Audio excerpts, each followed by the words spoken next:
Boa noite, meus irmãos. São 20 horas, nesse dia 13 de maio de 2020, dia consagrado pela Princesa Isabel, dia também para os católicos Nossa Senhora de Fátima, e mais um dia de luta, mais um dia de trabalho, mais um dia em que nós perdemos alguns companheiros. Nós queremos transmitir um abraço para nossa irmã Ivanilda Massi, que cuja irmã desencarnou no dia de hoje.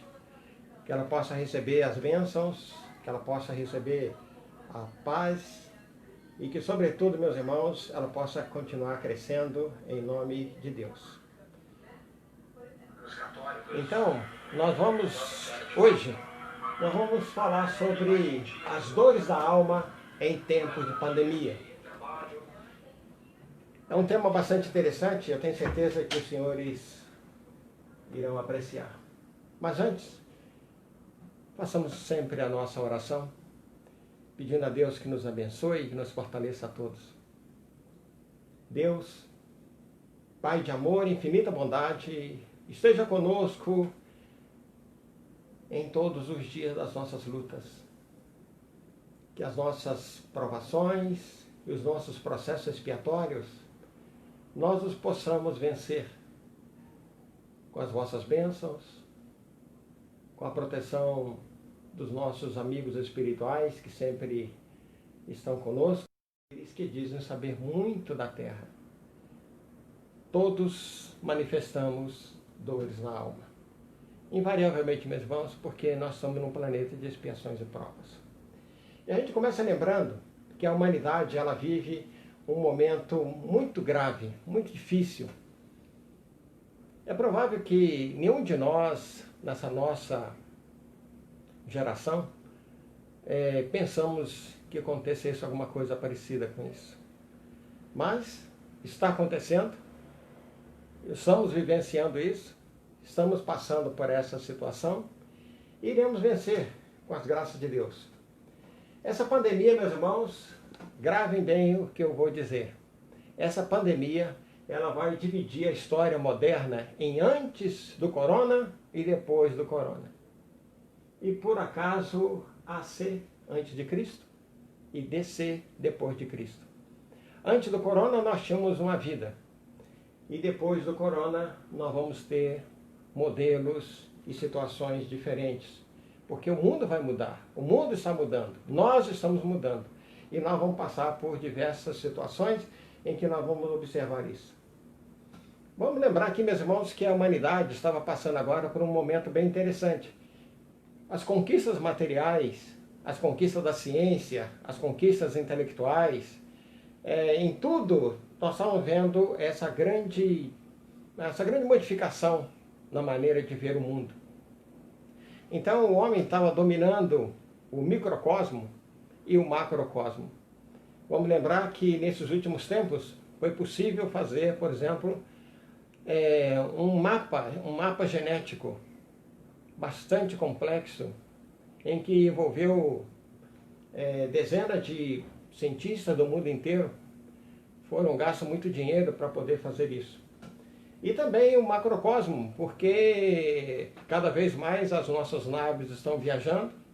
Eu digo nossa, porque no sentido da humanidade. E também pelo fato dessas grandes descobertas que estão sendo feitas no espaço sideral. Também, meus irmãos, nesse momento que nós estamos vivenciando tudo isso aí, está voltando às chamadas conquistas morais. Porque, como Emmanuel nos fala, é necessário que nós cresçamos a asa da moralidade e a asa da espiritualidade, a asa da intelectualidade. Então, a asa da moralidade ou da espiritualidade, ela não acompanha passo a passo a da intelectualidade. Algumas vezes, o nosso intelecto é muito mais rápido, nós desenvolvemos muito mais. Tanto assim que a gente observa grandes homens de ciência, de letras e tudo mais, e no entanto são criaturas que moralmente são tremendamente perniciosas até. Então, a amargura, a inveja, o ressentimento, o ódio, a cobiça, o consumismo, o orgulho e a vaidade exacerbada era uma coisa bastante comum nos nossos dias. Era uma situação que a gente estava observando, meus irmãos, num crescente. E em qualquer lugar do mundo, a gente estava observando isso. Olhe bem, aquelas criaturas que saíram dos seus países fugindo da guerra, como elas eram tratadas e como algumas vezes até os países deixaram que morressem em alto mar ou passassem muito sofrimento até que alguma nação pudesse acolhê-las. Então havia necessidade de despertar essas conquistas morais. E com a pandemia, nós estamos vendo um pouco mais de solidariedade, um pouco mais de fraternidade, um pouco mais de consciência da humanidade. E a gente lembra, então, meus irmãos, que essas dores morais, elas vêm devastando a sociedade através, por exemplo, da depressão. Nunca tivemos tantas criaturas padecendo de processo depressivo quanto nós vemos hoje. Os consultórios médicos estão abarrotados.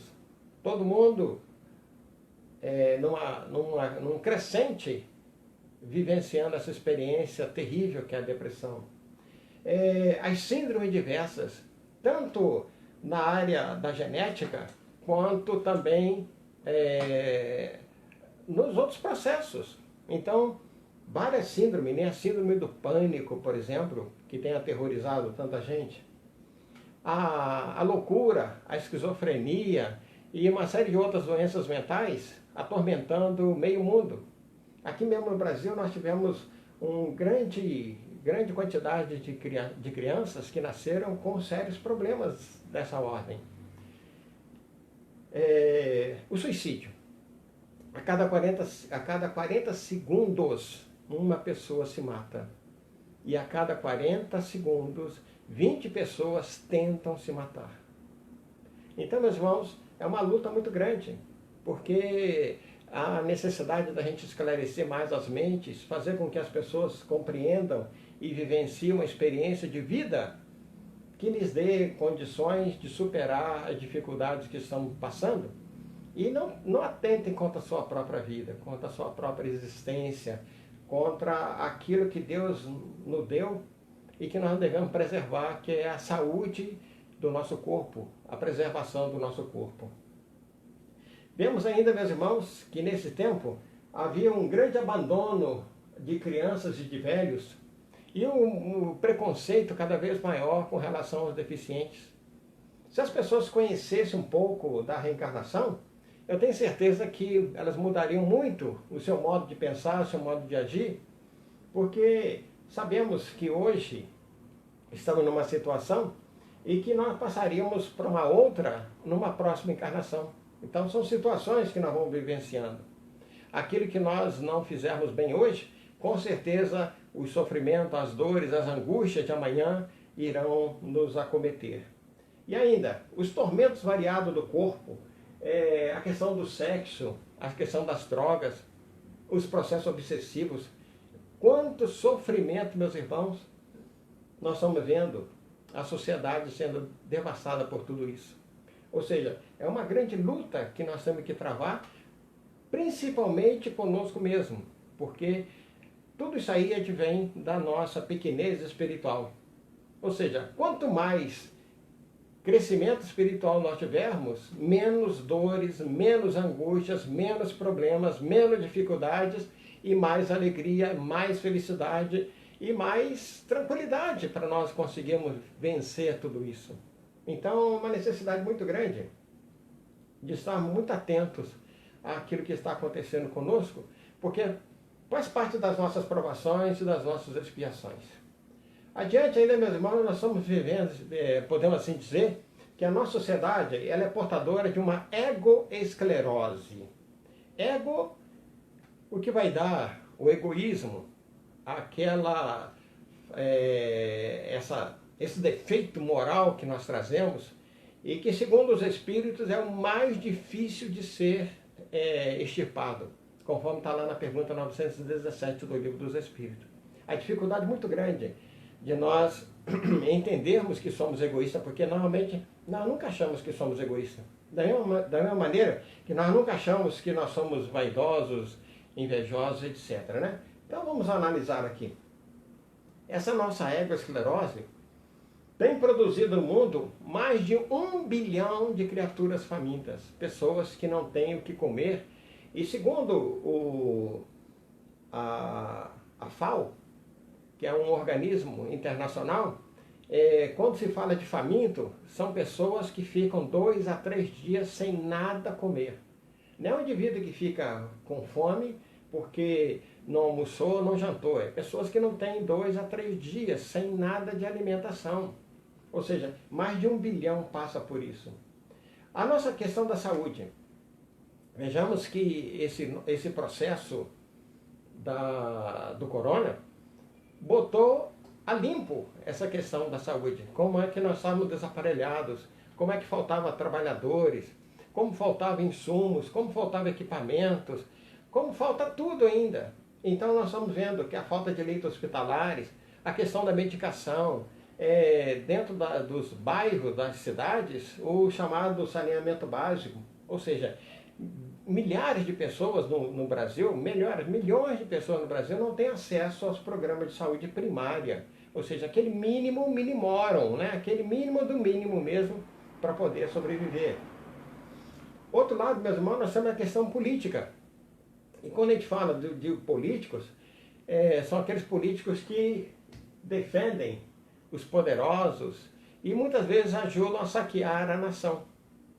Mal sabem eles, meus irmãos, o karma que eles estão assumindo sobre seus ombros para as próximas encarnações. Que sofrimento, que angústia que eles vivenciarão simplesmente pelo fato de estarem desvirtuando as questões financeiras, tirando o alimento das crianças, o remédio daquele que necessita, não desenvolvendo as escolas, não pagando melhor os professores, etc. Então, e é no mundo inteiro, não é só no Brasil. Quando a gente fala de político que estão desvirtuando, muita gente nós pensamos aqui no Brasil porque está perto de nós. Mas o mundo inteiro está vivenciando isso. Até países em que tem uma tradição de honestidade, de vez em quando algum político é pego numa situação calamitosa. A situação econômica também, meus irmãos, nós estamos vendo isso. Porque no mundo e na nossa vida, nós não podemos servir a Deus e a Mamon. Nós não podemos fazer as coisas de Deus e as coisas do Deus do dinheiro. Não ficarmos presos. Lamentavelmente, grande parte de nós, meus irmãos, fazemos isso. Estamos mais preocupados em encher os nossos bolsos, em ter, e esquecemos que o mais importante para nós é a questão do ser, o ser espiritual desenvolvido, para que nós possamos crescer cada vez mais. Lamentavelmente também nós temos visto o chamado, aquilo que a gente chama de Robin Hood às avessas, né?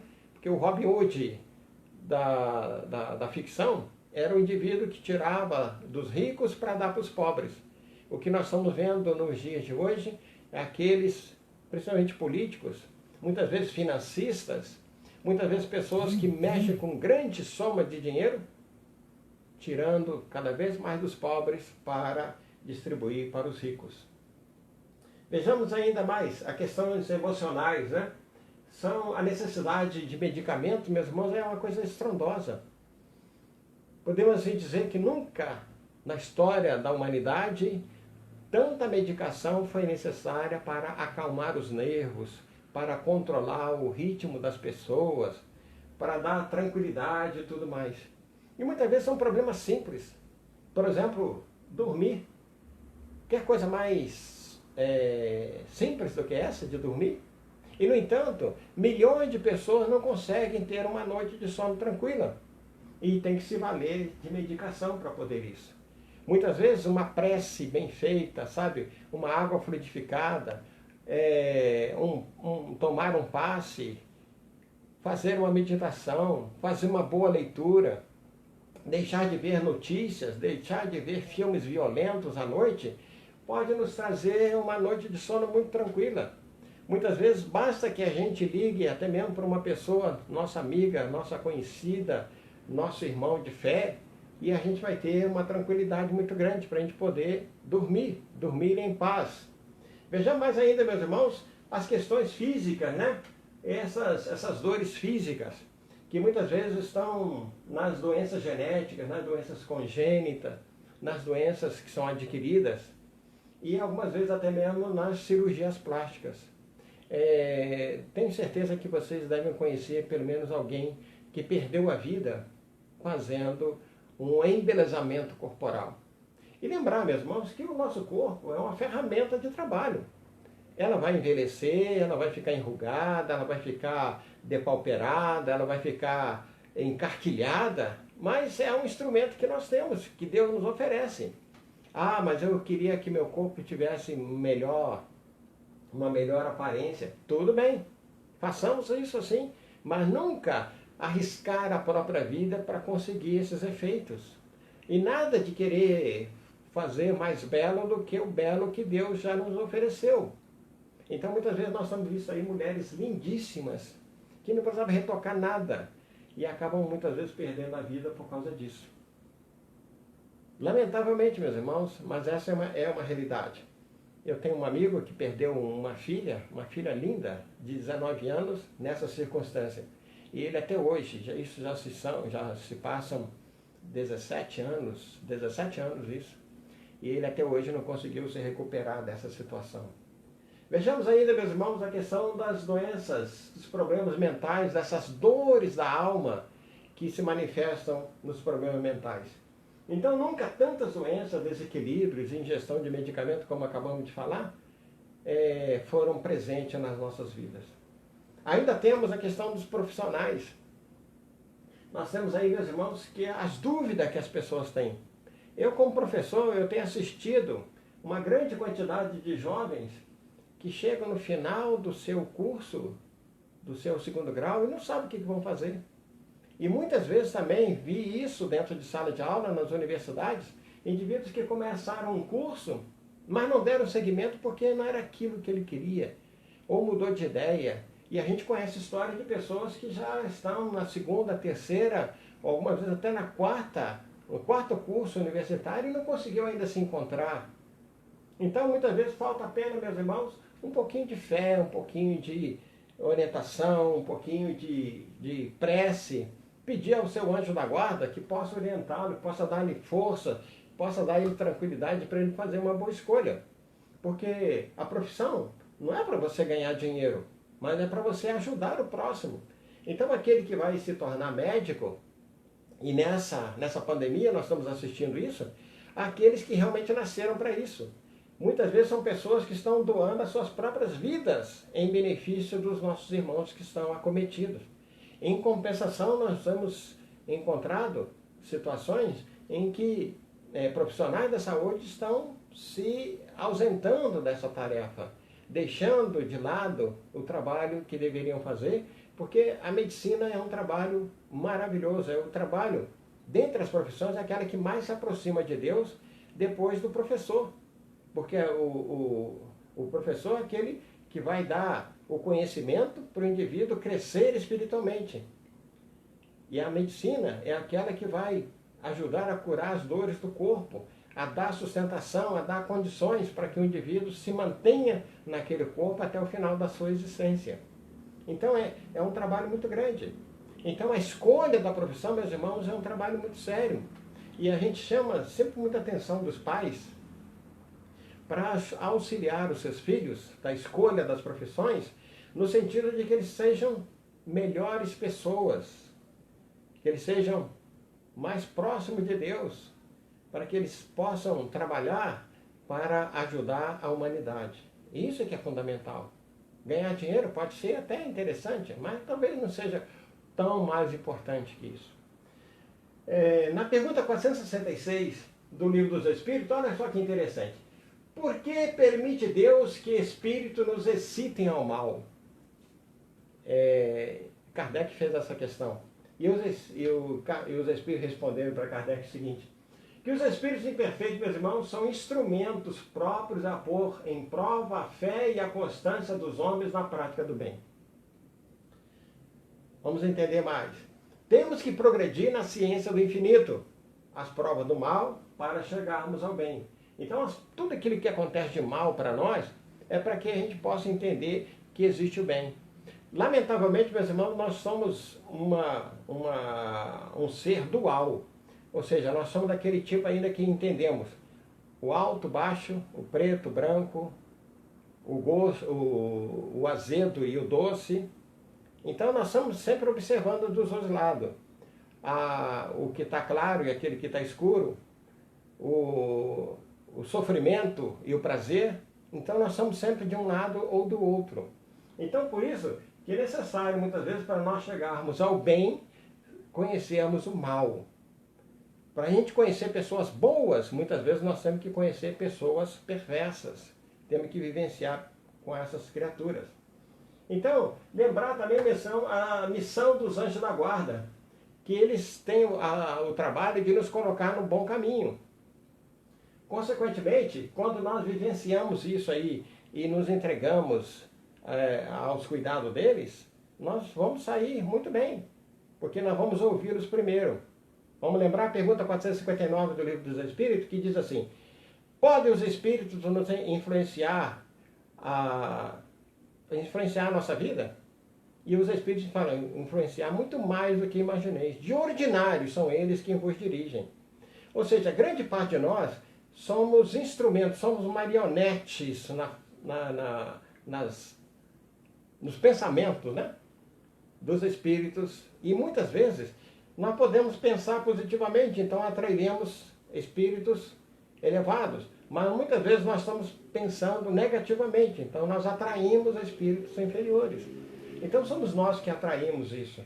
Vamos ver mais adiante aqui, quando os espíritos recebem dos mentores espirituais o seguinte: desde que sobre nós atuam influências más e que atraímos desejando o mal.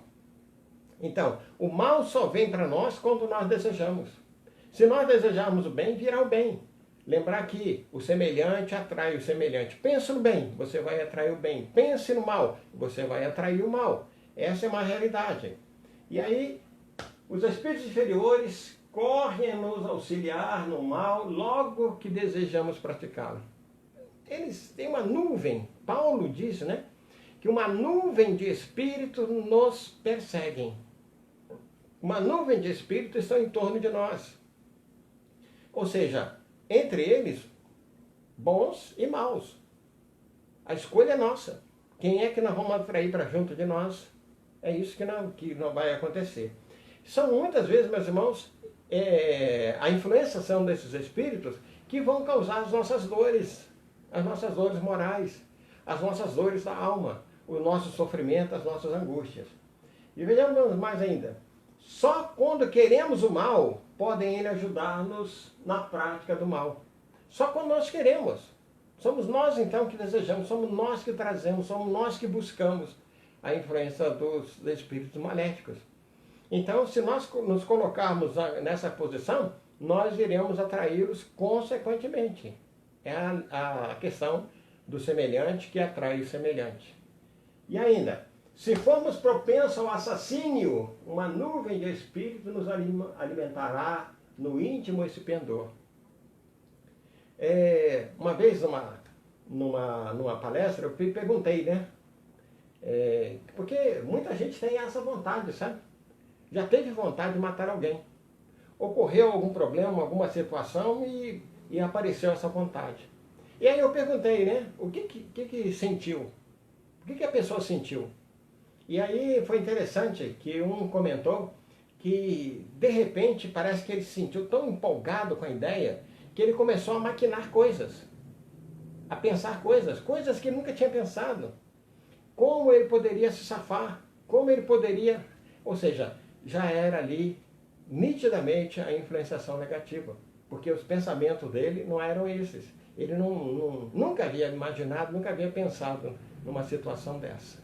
Então, é necessário que a gente tome muito cuidado com aquilo que nós pensamos, porque é o nosso pensamento que vai atrair esses espíritos, né?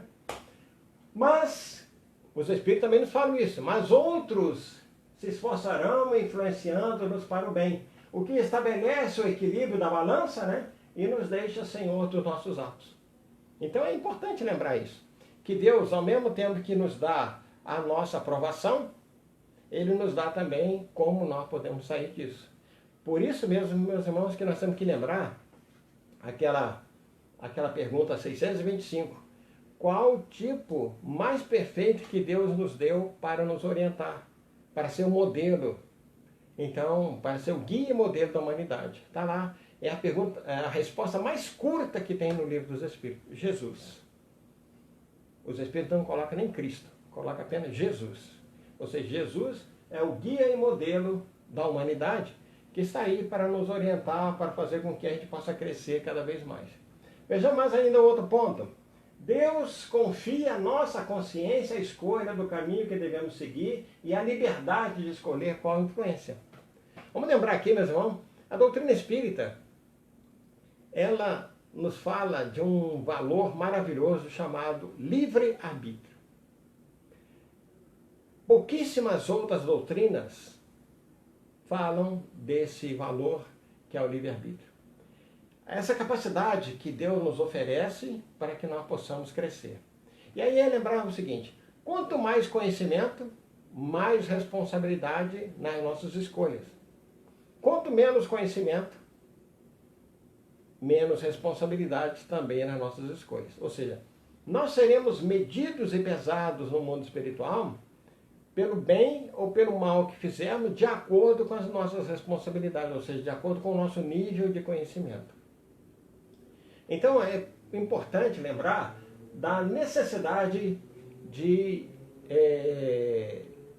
saber que nós temos a liberdade para escolher, mas a colheita vai ser obrigatória.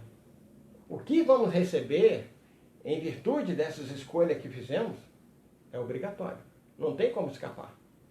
Então a gente vai vendo que muitos de nós já padecemos, estamos padecendo, ou então iremos ainda padecer condições e situações, em virtude, então, meus irmãos, das escolhas que nós estamos fazendo. E o que escolha que nós estamos fazendo hoje vai representar o nosso amanhã. É a escolha nossa, deitar em cama de espinho ou em cama preparada com pétalas. A escolha é nossa. Então vai ser o nosso hoje, o que nós estamos fazendo hoje, que nós vamos resgatar amanhã, ou então nós iremos receber por merecimento amanhã. É muito importante saber, meus irmãos, que Deus não castiga.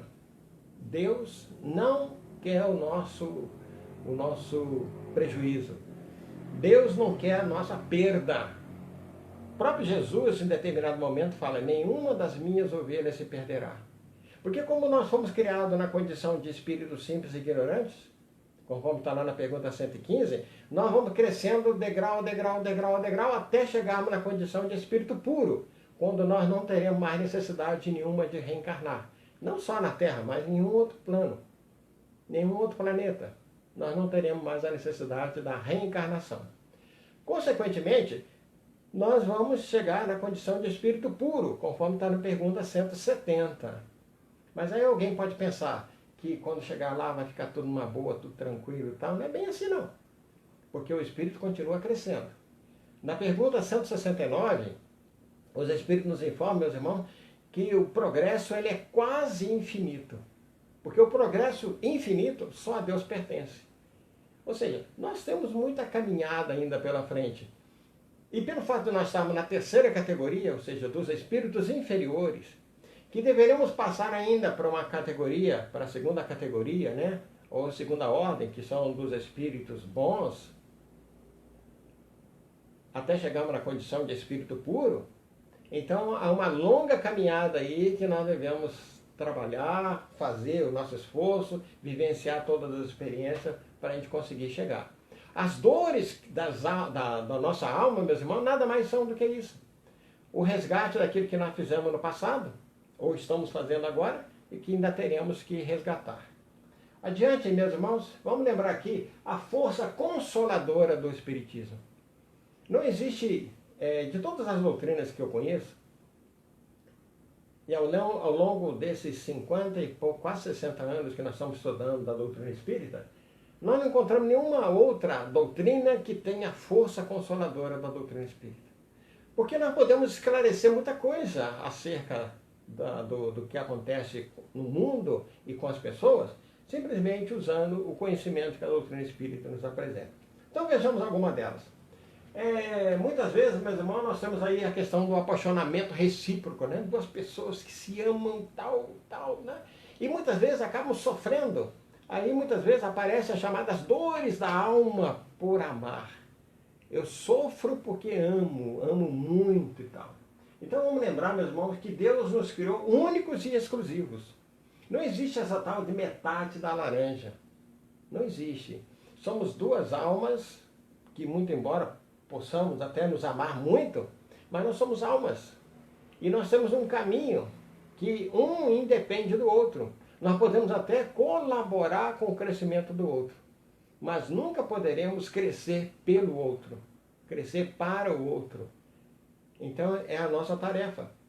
Então o Espiritismo nos esclarece que o nosso crescimento espiritual, ele se dá com uma certa exclusividade. Somos nós que temos que crescer, ninguém vai crescer por nós. Da mesma maneira, mesmo que quando nós chegarmos no mundo espiritual, os amigos espirituais vão dizer para nós, não, o que você fez? Ah, mas eu fiz isso porque... Não, absolutamente. O outro não tem nada a ver. A decisão foi sua, a escolha foi sua, a maneira de agir foi sua. É assim que nós vamos ver. Vejamos ainda mais. A questão do merecimento do azar. Nós já falamos do livre-arbítrio, né? Muita gente pensa que muita gente nasce com sorte, outras nascem só com azar. Tinha até um personagem no desenho animado, né, que dizia, ó vida, ó azar, né? Porque para ele dava tudo errado sempre. Existem pessoas que dá tudo errado mesmo porque está na linha da programação dele vivenciar isso. É onde ele vai se tornar mais humilde, onde ele vai se tornar mais caridoso, onde ele vai se tornar mais amigo dos outros. É isso. Então, muitas vezes o indivíduo precisa passar por essas questões. Lembrar que Deus é bom, mas é justo. Deus é misericordioso, mas é justo. Então, o sim, não, que Deus vai nos oferecer, é por causa disso. Então, tudo aquilo que nós estamos devendo, nós iremos resgatar. Não tenhamos dúvida disso. Não tem como. Existem pessoas, meus irmãos, que têm uma mania de reclamar de tudo. Vocês conhecem pessoas assim, eu tenho certeza. Muitas vezes nós não precisamos nem sair do nosso lar para a gente encontrar isso. Pessoas que têm a mania de reclamar de tudo. Então, na hora que nós pararmos de reclamar do mundo, nós vamos começar a viver. É aí que nós vamos demonstrar, muitas vezes, meus irmãos, a nossa sabedoria, o nosso crescimento espiritual, o nosso desenvolvimento, a nossa ascensão a uma condição diferente. Porque aí, meus irmãos, nós teremos uma compreensão das nossas responsabilidades perante nós, perante Deus, perante o mundo, perante o próximo. Então, é por aí. Então, parar de reclamar já é uma boa. Porque aí nós vamos atrair para junto de nós aqueles espíritos consoladores, os espíritos que vão fazer com que a gente cresça, que vão nos incentivar, que vão trabalhar para que nós possamos avançar cada vez mais. E aí, meus irmãos, vejamos isso aqui, ó. Podemos afirmar com toda segurança que todo sofrimento tem data certa para acabar. Podemos afirmar isso. A doutrina espírita talvez seja a única que, com sapiência, pode dizer isso. Que todo sofrimento tem data para acabar. Se não acabar nessa encarnação, vai acabar na próxima. Por quê? Nós vamos continuar vivendo. Ninguém morre. Nenhum de nós vamos morrer. Então, vai ser assim. E aí nós vamos ver alguns exemplos bem interessantes. Vamos lá. O cego Bartimeu, lembra dele? Estava lá e tal, Jesus estava passando, ele ouve um barulhão, e aí ele vai e começa a gritar, Jesus, Jesus, né? Tem piedade de mim e tal. E naquela hora, os que estavam junto dele começam a querer calá-lo. Para com isso, não sei o que, está perturbando, não sei mais o que e tal. E aí ele deixa o manto dele e vai atrás de Jesus. Aquele manto, meus irmãos, é uma história bem interessante. Para o indivíduo pedir esmola, ele tinha que se registrar, e aí então ele recebia uma manta. Então todo mundo que estava com aquele tipo de manta, aquele tipo de vestimenta, todo mundo sabia que era um pedinte.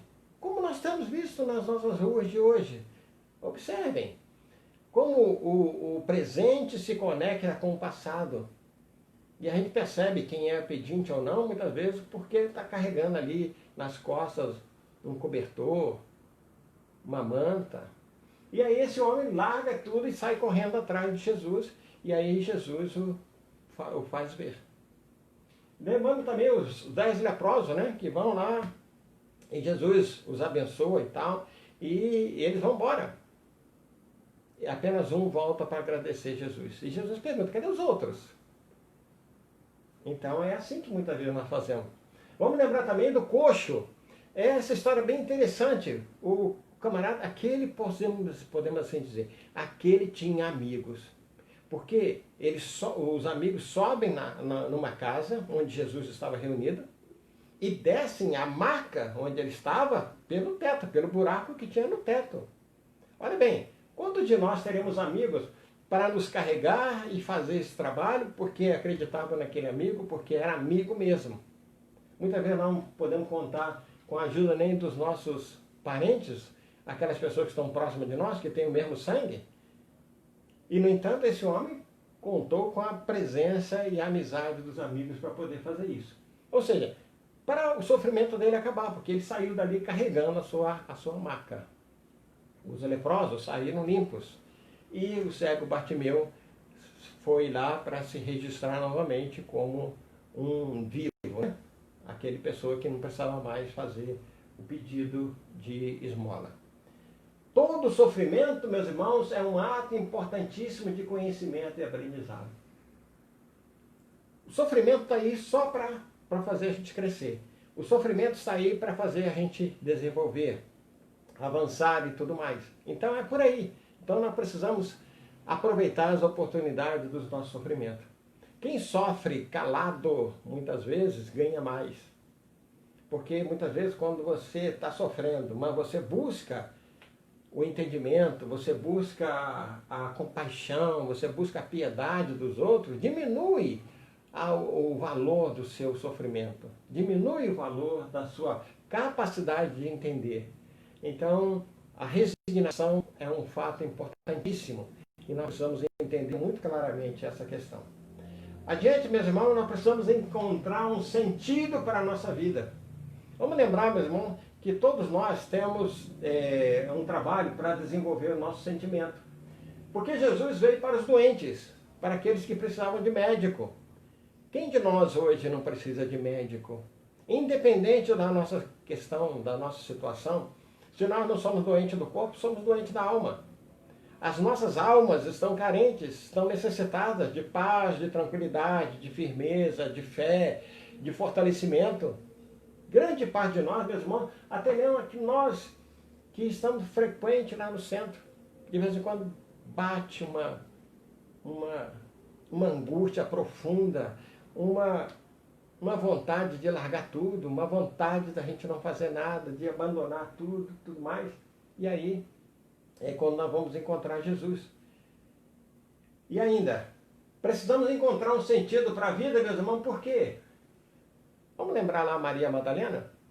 Madalena encontrou o sentido da vida dela quando ela encontrou o Mestre.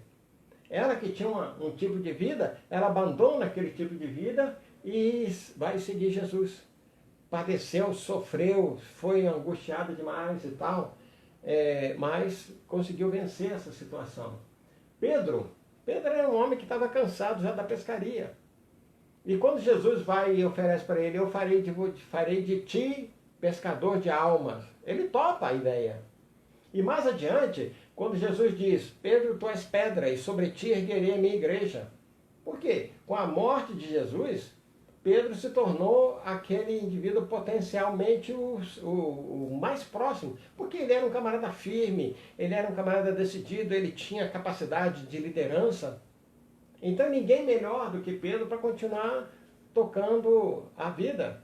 a vida dos cristãos, dos novos cristãos, daqueles que estavam chegando, e principalmente daqueles sofredores. Então, quando se dá a criação daquela casa do caminho, é justamente por isso. Pedro estava ali, trabalhando ativamente. Vejamos ainda a questão da mudança do Zaqueu. Zaqueu era um cobrador de impostos, né? E quando Jesus diz para ele, desce da árvore, porque hoje eu cearei na tua casa, né? Então todo mundo ficou assustado. Poxa vida, Jesus vai conviver com um ladrão e tal, né? Porque o cobrador de impostos era taxado assim. Mas era uma função que eles tinham que exercer. Os romanos eram muito inteligentes, porque quando eles chegavam, dominavam um povo, eles botavam aquelas pessoas que alguma vez já tinham uma certa proeminência para tomar conta, então, para fazer a cobrança dos impostos, para fazer a vigília, para tomar conta dos outros, para não permitir as confusões todas. Dava a eles um poder de polícia. Então, o camarada ele era muito, muito mal visto pelos próprios romanos, mas também pelas famílias, né? Pelo seu povo.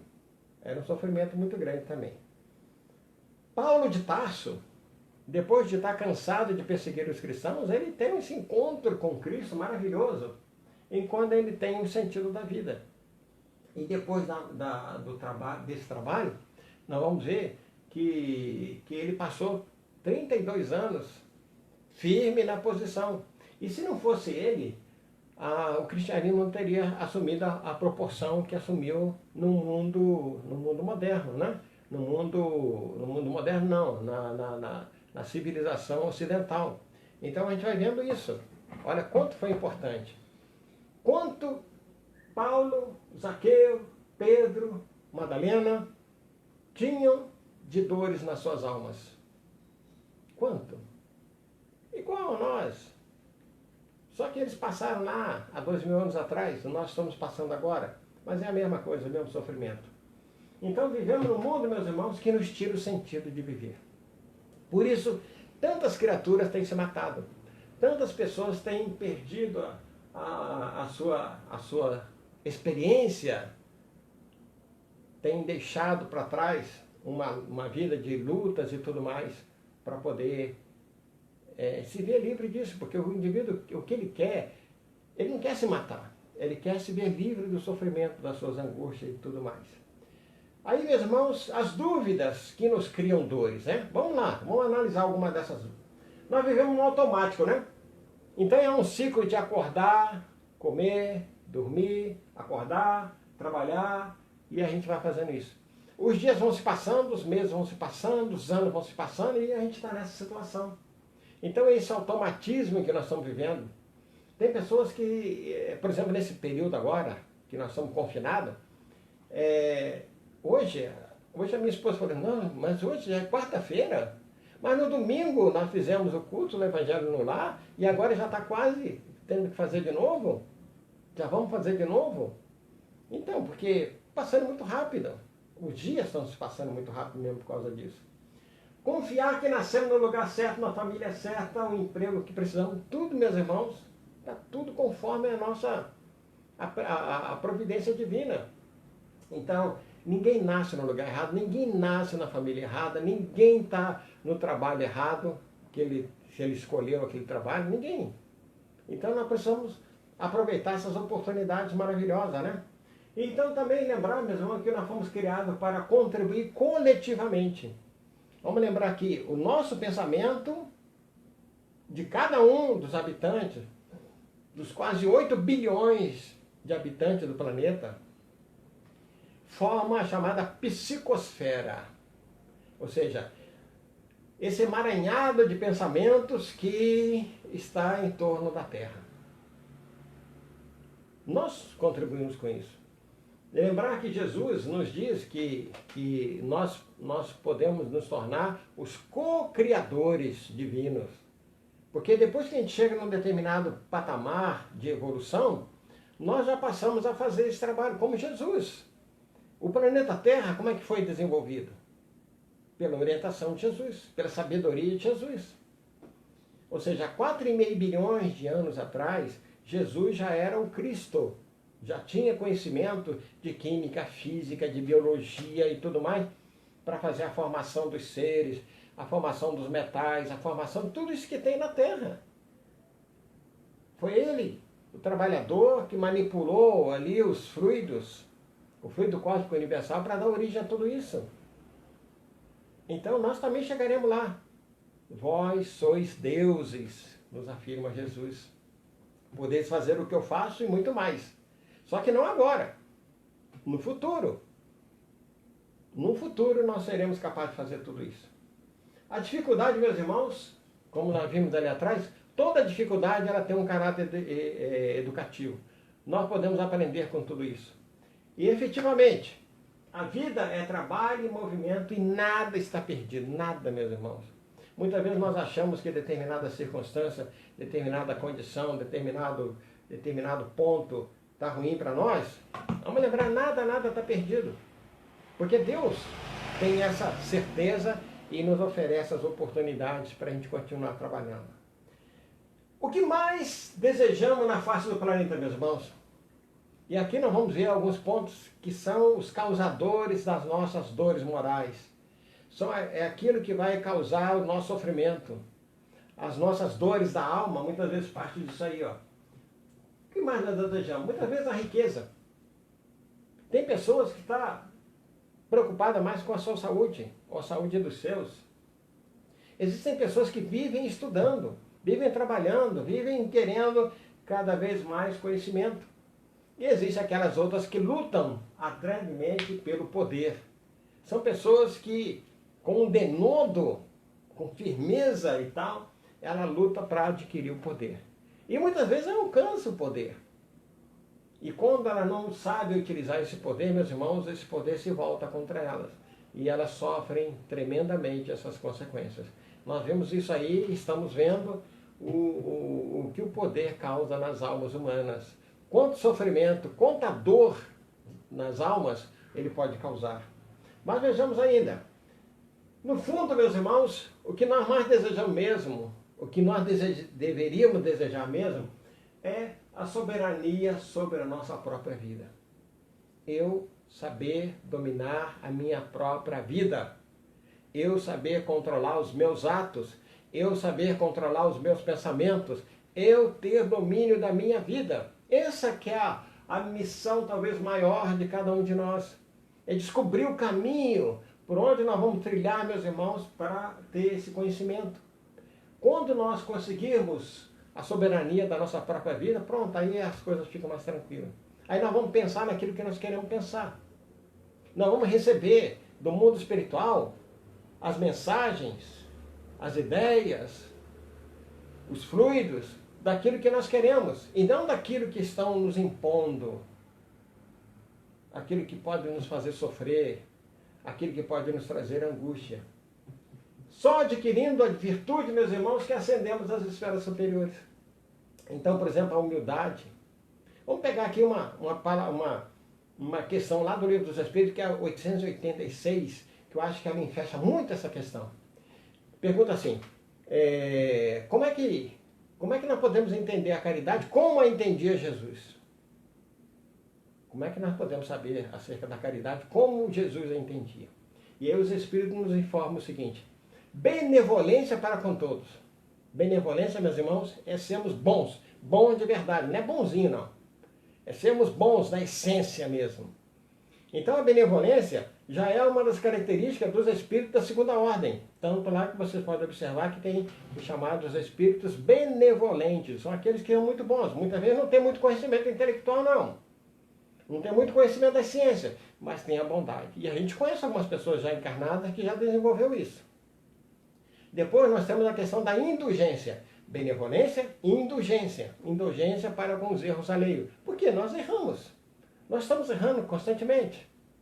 Então, se nós perdoamos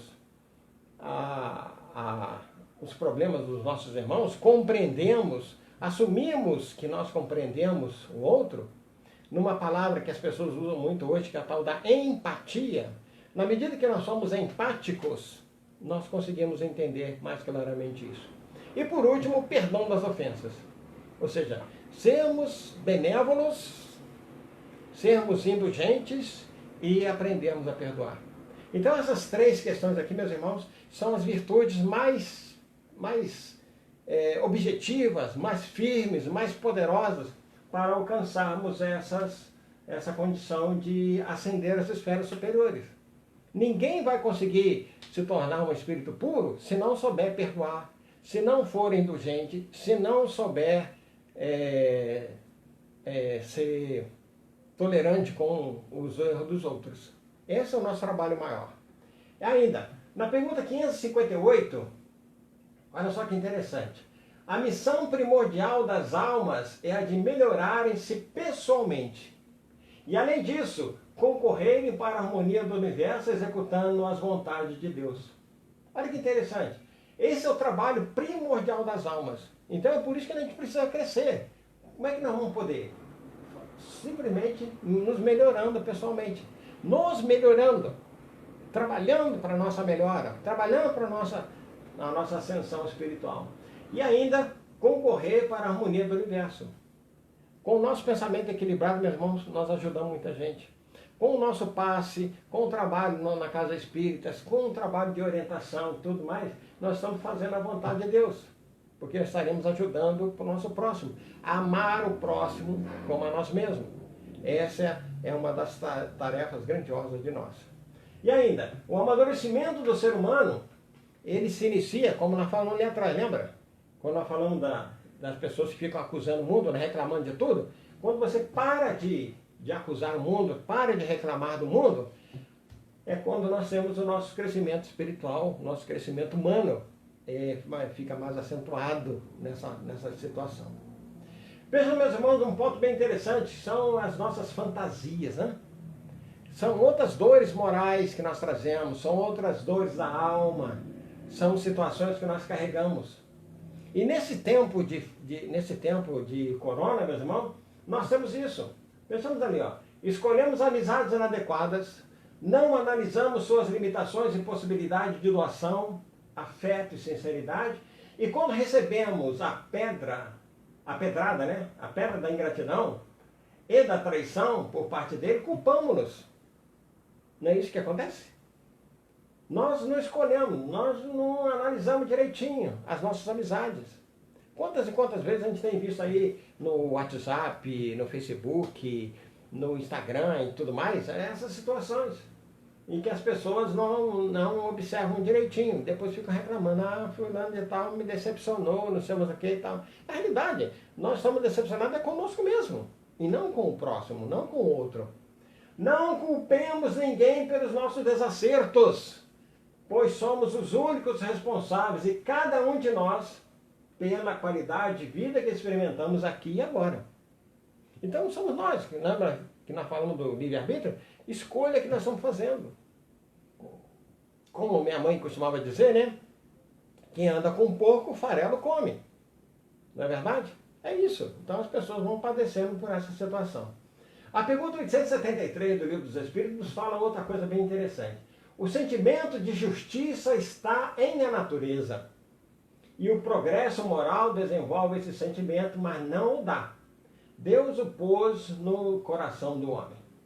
Aí é necessário, meus irmãos, a gente fazer uma reflexão rápida. Pergunta 621 do Livro dos Espíritos questiona: onde está gravada a lei de Deus? É outra resposta curta. Na nossa consciência. Ou seja, quando Deus nos criou, Ele chapou lá, colocou um chip com a sua lei. A lei de Deus está ali gravada. Então todos nós já conhecemos a lei. Então, a questão do sentimento de justiça, é por isso que muitas vezes nós encontramos pessoas simplórias, que têm um senso de justiça tão grande, que a gente fica assim, poxa, como é que pode? O indivíduo é tão ignorante das ciências, das leis e tudo mais, mas o senso de justiça é muito grande. Quantas vezes nós encontramos isso? Então, por quê? O sentimento de justiça está na natureza. Deus pôs no nosso coração. Só que o fato de nós termos esquecido, lamentavelmente, nós estamos marcando passo com isso aí. Mas um dia a gente vai acordar. Outro ponto, meus irmãos, fala da questão do medo, né? Quanto mais pensarmos e voltarmos nossa atenção para as calamidades e desastres, mais teremos a impressão de que o mundo está catastrófico. Olha bem, nesse tempo aí, você sabe que aumentou o número de suicídios? E tem muita gente que está sendo enterrada, vítima que foi da sua própria incúria. Mataram-se, não aguentaram, não querem vivenciar essa situação. O filho de um professor, amigo nosso, lá do Rio de Janeiro, onde eu trabalhava, se matou, um menino com 26 anos. E na carta dele dizia que não aguentava, não estava aguentando essa situação. Então, nós tivemos agora há pouco tempo mais uma outra personalidade também vítima dessa situação. De começar a pensar muito, ter tempo para esses pensamentos e não se desviar e ir para o campo da espiritualidade e acaba perdendo a existência. Então, meus irmãos, é necessário a gente analisar isso aí, aprender a focalizar e desfocalizar nossas crises, traumas, medos, perdas e dificuldades sem subestimá-los, dando-lhes a devida importância. Meus irmãos, está desencarnando gente? Chegamos a mais de 10 mil desencarnados no Brasil, né? Parece que hoje vamos chegar lá perto de 12 mil pessoas. Vamos lembrar aqui, pela vontade de Deus, porque não cai um fio de cabelo da nossa cabeça, e não cai uma folha de uma árvore sem que Deus queira. Ou seja, então essas mortes estão dentro da programação da divindade. Segundo, nós escolhemos, meus irmãos, nós temos direito a 4 escolhas que nós fazemos. Uma delas é o gênero de morte que nós vamos ter. Olha bem, até isso Deus nos oferece a oportunidade de escolher como é que você quer morrer. Pergunto para os senhores, para as senhoras, para vocês que estão me assistindo aqui. Como é que você quer morrer? Já pensou nisso? Porque isso vai acontecer. Esperamos que não seja agora. Mas vai acontecer um dia. Então é necessário, meus irmãos, que nós tenhamos uma interpretação muito grande da vida para a gente poder fazer isso. Então, lembrar que se você está muito preocupado com essas informações, tudo que está acontecendo, desligue-se um pouquinho disso. Focalizar e desfocalizar. Deixa um pouquinho. Porque as notícias são praticamente as mesmas. Só muda os números, só muda os locais. O sofrimento é o mesmo. A dor que um volta-redondense está sentindo é a mesma que um barra-mancense está sentindo ou que um amazonense está sentindo. Hoje de tarde eu estava recebendo informação do meu filho, né, que trabalha embarcado. Então, dos 60 trabalhadores, 26 desenvolveram a doença. E tiveram que ser desembarcado, o helicóptero ia lá na plataforma, recolhia o pessoal. E o meu filho foi recolhido hoje. Graças a Deus, porque era o término mesmo da sua jornada de trabalho, que é quinzenal. Então ele voltou para casa, mas ficou lá no hotel primeiro, para poder fazer os exames e tudo mais, para poder ser liberado. Deverá ser liberado ainda hoje ou amanhã, para poder voltar para casa. Então é isso. A minha outra filha também está embarcada. Então, existe essa preocupação? Existe, claro. Mas nós temos que entender que está dentro da aprovação de cada um passar por essas questões. Se vamos desenvolver a doença com mais rigor ou com menos, está dentro das nossas limitações também. Alguns nem vão sentir isso, mas em compensação outros vão padecer. Outro ponto, meus irmãos, está ali na última, né? As coisas ignoradas geram mais medo do que as conhecidas. Não é verdade isso? Porque quando você ignora determinada situação, o seu medo é maior. Então vamos conhecer isso. Eu nunca me esqueço da lição maravilhosa que meu pai me deu. Eu, quando menino, eu tinha um certo receio de escuro, do medo. E onde eu cresci, não tinha nem luz elétrica, para vocês terem uma ideia, né? Então, quando começava a escurecer, a minha maior preocupação era acender as lamparinas da casa. Era muito interessante isso, porque ninguém precisava mandar, eu já fazia isso rapidamente. E na minha infância mesmo ainda, com 5, 6 anos, eu já fazia isso. E aí um dia meu pai falou assim, olha, vem cá, por que você tem E a lamparina tinha que ficar acesa lá no quarto a noite toda. Queimava a querosene, fazia aquela fuligem, a gente acordava com o nariz, né? Aquela poeirinha preta no nariz e tudo mais, a parede ficava toda enfumaçada e tudo mais. Bom, então um dia meu pai resolveu fazer o seguinte comigo. Me levou para o quarto, fechou a porta, apagou a lamparina. E aí, o que você está vendo? Aí eu falei, nada. Aí ele foi, acendeu a lamparina e mostrou para mim. E agora, o que você está vendo? Aí eu fui descrevi o que estava vendo no quarto. Tá bom. E aí ele apagou novamente e falou comigo assim, tudo que você estava vendo antes está aqui agora. Nada modificou.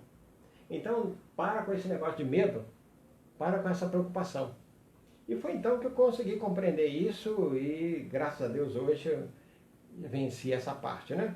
Mas são traumas lá de encarnações passadas, ou até mesmo nosso período lá nas regiões umbralinas, né? Que é mais escuro, essa coisa toda, e a gente vai passando por isso aí. Outro ponto, meus irmãos, então, são os nossos medos, né? Vamos lá. Na pergunta 766, já estamos caminhando para o encerramento, viu?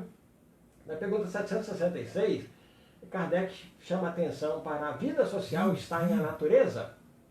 E aí os espíritos responderam, certamente, Deus fez o homem para viver em sociedade. Não lhe deu inutilmente a palavra e todas as outras faculdades necessárias à vida de relação.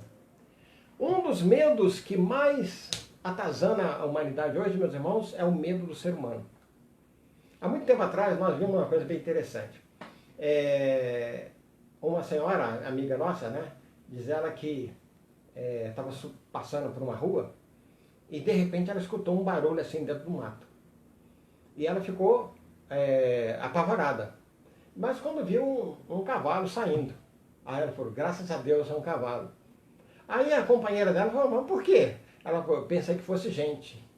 Ou seja, as pessoas têm tanto medo de gente, estão tão apavoradas com relação às pessoas, aos outros, seus irmãos, porque são nossos irmãos. Aqui na minha porta, de vez em quando, eu vejo, quando um mendigo toca a campainha, tem vizinhos que foi tocado na casa dele, mas ele não atende. Muitas vezes o receio, o medo, a preocupação é natural? É natural, mas cadê o amor ao próximo? E a gente tem que começar a desenvolver isso. E aí vejamos mais um pouquinho o que ele diz. Então, dessa fobia social, né, esse medo que nós desenvolvemos pelo próximo. Como é que acontece isso? Elas advêm muitas vezes das suspeições, dos conceitos errôneos, dos preconceitos que nós assimilamos com relação às regras sociais, à questão da higiene, às alimentares, às religiosas, né, que são propiciadores de futuras crises das mais variadas fobias. Querem ver uma coisa que vai acontecer? Quando nós falamos ali das regras higiênicas, vocês querem ver como é que vai mudar a maneira de nós cumprimentarmos as pessoas depois que passar essa crise? Depois que passar a época do corona, o chamado que eu falei ali na frente, né, o DC, depois do corona? Essa nova era depois do corona, muita gente não vai ter mais essa preocupação de estender a mão, não vai ter preocupação de dar 3 beijinhos, de abraço, essas coisas. Isso tudo vai diminuir, meus irmãos. Vai mudar. As pessoas vão mudar. Então é isso. As preocupações todas. Ainda mais quando a ciência diz para nós, né, que ainda vamos conviver com esse vírus durante mais alguns anos, até que se encontre realmente uma vacina que possa combatê-lo de per si, né? Outro ponto, meus irmãos, é a questão da preocupação. Querem ver dor da alma mais grave que essa aí? Por quê? A preocupação que nós temos é a questão de nós não podemos confundir preocupação com prudência ou cautela. A previdência e o planejamento são desejos naturais do homem de bom senso para atingir o futuro promissor. Interessante isso. Então lembrar que a gente não pode ter essa preocupação, porque você está preocupando, ou seja, está ocupando a sua mente antes. E isso aí vai acontecer o quê? Vai causar uma aflição e vai acontecer uma imobilização dessa alma. O sofrimento dela será muito maior, porque ela vai ficar sempre pensando numa coisa que pode acontecer, como pode não acontecer. Algumas vezes é apenas uma suspeita. Então nós temos que atentar para isso.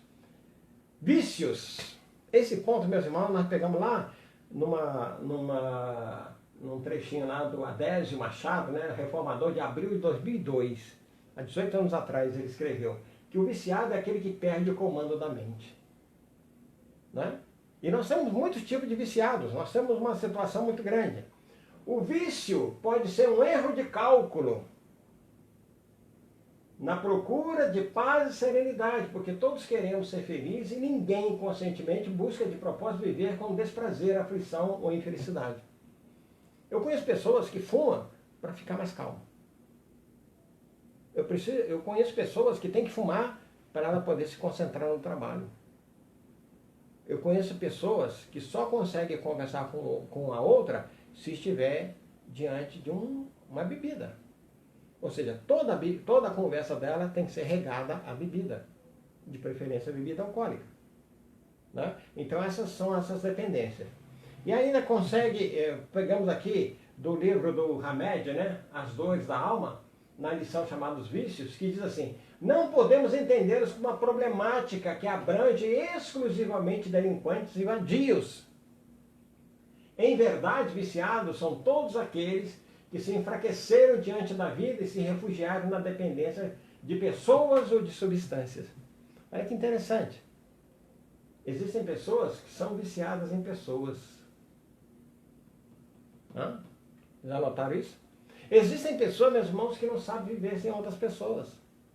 A ponto, muitas vezes, de cometer verdadeiros desatinos quando uma pessoa sai das suas vidas. Então, esses dois últimos, o vício pode ser um erro de cálculo e não podemos entender como uma problemática. Essa aí é do Hamed nos dizendo. Vamos saltar aqui um pedacinho, meus irmãos, porque esse ponto aqui eu acho muito interessante. Busque fazer algo. A ociosidade pode ser considerada ao mesmo tempo causa e efeito de todos os vícios. A ociosidade pode ser a causa e efeito de todos os vícios. Né?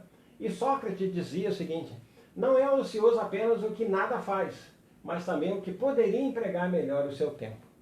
E a minha mãe costumava dizer para nós, né, que enquanto descansa, carrega pedra. Ou seja, você deve sempre mudar a sua atividade. Nunca ficar estacionado, nunca deve ficar parado. Está descansando? Leia um livro. Está descansando? Assista alguma coisa proveitosa, alguma coisa que vai fazer com que você cresça, que você avance. Né? E ainda, meus irmãos, para a gente encerrar, lembrar aqui, busque fazer algo. Vamos orar pelos nossos irmãos, orar pelas pessoas que estão à nossa volta, preparar a nossa água frutificada, sabe? Na hora que for possível, voltarmos ao centro espírita, tomar um passe. Na hora que for possível, participar das reuniões e sermos indivíduos que estão lá prontos para trabalhar, para desenvolver as suas tarefas. Que Deus possa nos abençoar e nós oramos dizendo assim: obrigado, Senhor, por essa oportunidade. Alimenta as nossas esperanças, a nossa força, a nossa coragem para seguir adiante.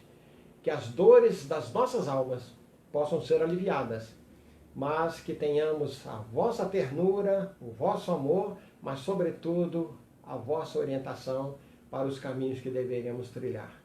Muita paz para todos, muita alegria, muito obrigado e principalmente, meus irmãos, que Deus possa fortalecer-nos a todos. Obrigado aos nossos irmãos lá do Centro Espírita Esperança de Luz, que nós esperamos, depois dessa pandemia, poder fazê-lo pessoalmente. Um grande abraço para todos. Muita paz.